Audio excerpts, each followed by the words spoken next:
excellente journée internationale de la femme, le 8 mars 2022. Bienvenue à l'Académie Femmes d'Impact.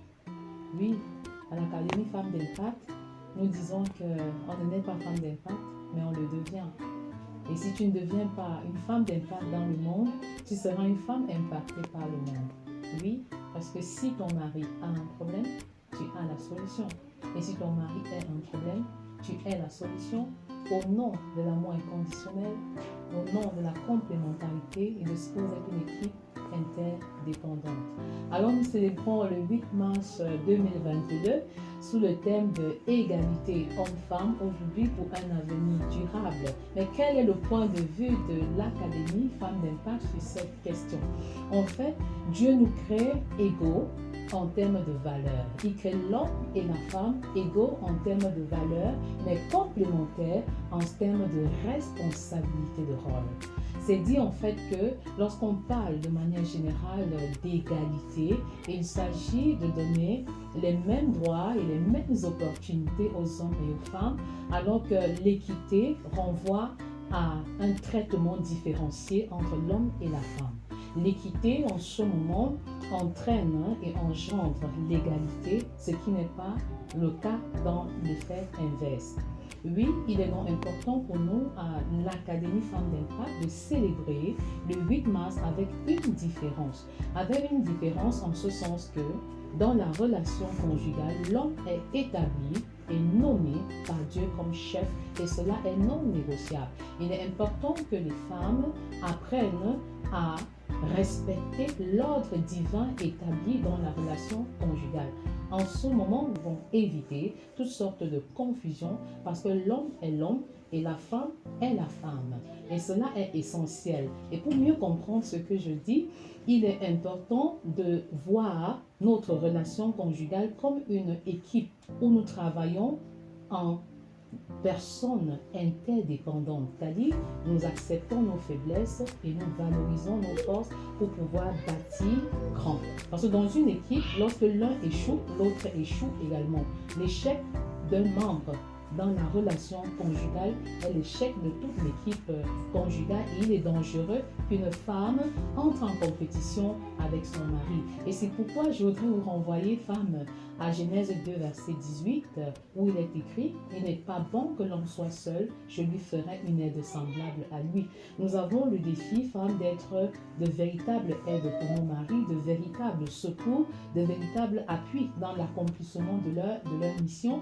Et ça, nous devons avancer avec une attitude de femme qui voudrait être soumise, quel que soit votre niveau intellectuel, quel que soit votre bagage spirituel. Vous avez le défi, nous avons tous le grand challenge de nous soumettre, d'aider nos maris afin de pouvoir célébrer le 8 mars avec une différence dans l'équité, avec une différence dans la soumission à nos maris, avec une différence dans notre façon de les compléter, de les soutenir dans tout ce qu'ils entreprennent. C'est quelque chose de salutaire. En fait, le 8 mars ne changera jamais la condition de la femme tant que nous allons crier une égalité qui n'a pas sa raison d'être. C'est Jésus-Christ qui sauve la femme, c'est Jésus-Christ qui change la condition de la femme. Souvenez-vous, femmes, que les femmes étaient les premiers témoins de la résurrection. Jésus est venu changer la condition des femmes. Jésus est capable de changer ta condition, mais tu as besoin de jouer pleinement ton rôle sans pour autant te mettre dans une situation de comparaison qui pourra ne jamais être raison. Alors femmes, reprenons nos places à la maison, soumettons-nous à nos maris comme Sarah l'était à Abraham au point de l'appeler Seigneur, jouons pleinement notre rôle sans nécessairement attendre quelque chose en retour. Je nous encourage, femmes, à bâtir nos maisons sur 5 piliers essentiels. 1. L'amour inconditionnel. 2. Un hôtel de prière. 3. Les enfants régénérés. 4. Les finances consacrées à Dieu. 5. L'unité. Soyons sages, parce que la femme sage bâtit sa maison à genoux et l'insensé la renverse de ses propres mains. Arrête d'entrer en compétition avec ton mari, mais travaille avec lui comme dans une équipe où nous sommes interdépendants. Le succès de l'un entraîne le succès de l'autre. L'échec de l'un entraîne également l'échec de l'autre. Souviens-toi de Sarah. Souviens-toi d'Anne, la prophétesse, qui a passé beaucoup de temps dans la prière. Ça peut s'avérer difficile et complexe, humainement parlant, mais à genoux, levons-nous et bâtissons encore nos maisons par la prière. Faisons de nos maisons des centres de formation et que le 8 mars ne soit pas célébré uniquement le 8 mars, mais que chaque jour soit une célébration, soit un culte de la soumission, un culte du respect que nous vouons à nos maris, un culte que nous vouons à chacun de nos enfants. Et je crois que dans cette dynamique, nous allons réussir l'exploit de bâtir nos maisons par la prière, de bâtir nos maisons par la soumission et le respect à nos maris. Nous allons réussir à faire de nos maisons de véritables centres de formation et d'apprentissage où les valeurs et les vérités bibliques qui sont communiquées au quotidien.